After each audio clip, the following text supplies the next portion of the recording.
Two translucent fins pulse at the edge of a remotely operated vehicle's beam of light. How does such a fragile body survive where pressure shatters solid steel? We'll explore how the Dumbo octopus's biology defies the physics of the Hadal Zone. 7,000 meters deep, darkness is a permanent, dense physical state. The water temperature hovers just above freezing, around 1 degree Celsius. Sunlight hasn't reached here for thousands of meters above. The only glow comes from LED spotlights cutting through the ceaselessly falling marine snow. Recent expeditions with high-resolution cameras have documented this creature in unprecedented ways. It glides slowly over the fine sediment of the deep ocean floor. The human equipment surrounding it withstands nearly 700 atmospheres of constant force. A titanium hull must be centimeters thick to avoid imploding under the weight. Synthetic glass sensors are designed with nanometric precision to prevent cracking. The octopus, however, seems to be made of pure, floating gelatin. It hovers with no apparent effort in the illuminated lens's circular field of view. Its ear-shaped fins beat at a calm, steady rhythm. The movement is almost hypnotic in the icy, silent water. The video record shows an animal that shouldn't exist in these extreme coordinates. The point where the animal was sighted, defined by extreme coordinates, marks the beginning of our planet's deepest trenches. The Abyssal Zone descends to 6,000 meters deep in the open ocean. Below it, the Hadal Zone swallows the seafloor in dark, narrow fissures.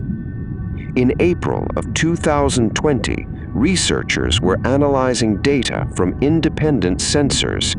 These instruments had been deployed in the remote waters of the Indian Ocean. The scientific mission was part of a global effort to map the irregular floor of the Java Trench.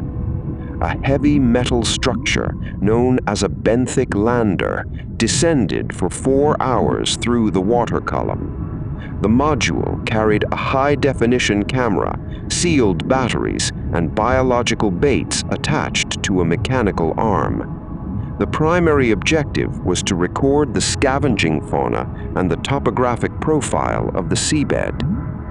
The descent of such equipment is a slow, silent, and rigorously methodical process. Surface light disappears completely within the first 1,000 meters of vertical dive. After that, only the occasional bioluminescence of small organisms cuts through the absolute darkness during the freefall. The lander module finally touched the oceanic sediment, stirring up a thick cloud of gray dust, which took long minutes to settle in the almost still water at the bottom of the trench. The digital reading from the acoustic depth sounder marked almost exactly 7 kilometers of water column above the camera. Under 7 kilometers of water, the pressure compresses even the chemical structure of salt water. The colossal weight of the liquid column pushes on every square centimeter with crushing force. Any empty space within a marine organism would instantly collapse under this invisible weight. The genus Grimpoteltis, widely known as the Dumbo octopus due to its lateral fins, bypasses this physical problem from birth. It simply doesn't possess internal gas-filled cavities for buoyancy control. The specimen recorded in the Java Trench measures about 40 centimeters in total length. Its body is pale, devoid of the complex chromatophores that other octopuses use for dynamic camouflage. In the perpetual darkness of the seafloor, changing color is a useless biological expenditure of precious energy. Evolution has removed almost all classic anatomical features of a shallow water cephalopod. It lost its ink gland over millions of years of evolutionary adaptation. Without fast visual predators hunting at this extreme depth, defensive black smoke serves no practical function. Even the way it hunts and processes food has been drastically altered by the pressure. Instead of using a sharp beak and a toothed radula to break hard shells, it swallows its prey whole. Its restricted diet consists of small copepods and polychaete worms that inhabit the soft sediment.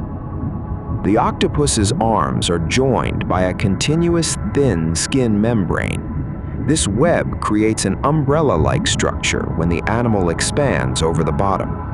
Small filaments called cirri line the suckers, acting as tactile sensors to detect prey vibrations in the dark mud. The animal's anatomy is a living record of extreme reductions and strictly necessary losses. However, the absence of internal cavities doesn't explain how its cellular structure withstands the depth. The stationary camera in the Java Trench captured the octopus slowly crawling over volcanic basalt. What prevents this creature's very proteins from folding and failing under such immense weight?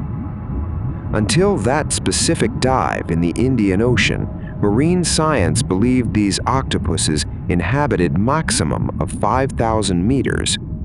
Previous visual observations primarily occurred on vast, considerably shallower abyssal plains. The video record from the Java Trench rewrote the documented biological limit for the entire cephalopod family.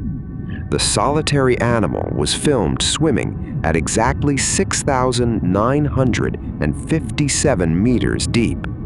The identification was confirmed by marine biologist Alan Jameson after analyzing the module's images. The difference of almost 2,000 meters isn't just a statistical annotation on a bathymetric map.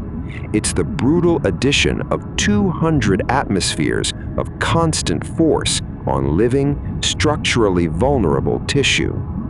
At this Hadal depth, the pressure is equivalent to the weight of an entire elephant concentrated on a single coin. At a microscopic level, this physical force pushes water molecules into the folds of cellular proteins. This forces vital proteins to unravel against their natural shape, disrupting the organism's basic metabolic functions. An ordinary body would literally stop functioning at a cellular level even before being mechanically crushed. The answer to this seemingly impossible survival isn't in the mechanical strength of its tissues. The evolutionary solution was found entirely in the molecular chemistry of its fluid cells. Within these fluid cells, the Dumbo octopus's molecular chemistry operates under rules completely different from illuminated surface fauna. Tissue analysis instruments from collected abyssal specimens have revealed a profound structural replacement within the organism. Instead of developing dense, heavy muscle fibers for locomotion, its body is primarily composed of a gelatinous matrix. This soft matrix is rich in free water and specialized chemical compounds called piezolites. One of these vital molecules for survival in high-pressure zones is trimethylamine N-oxide. It acts as a true invisible chemical shield operating at a constant cellular level. The molecule actively binds to the octopus's structural proteins, preventing extreme pressure from crushing their three-dimensional shape. Trimethylamine N-oxide attracts and traps water molecules around it.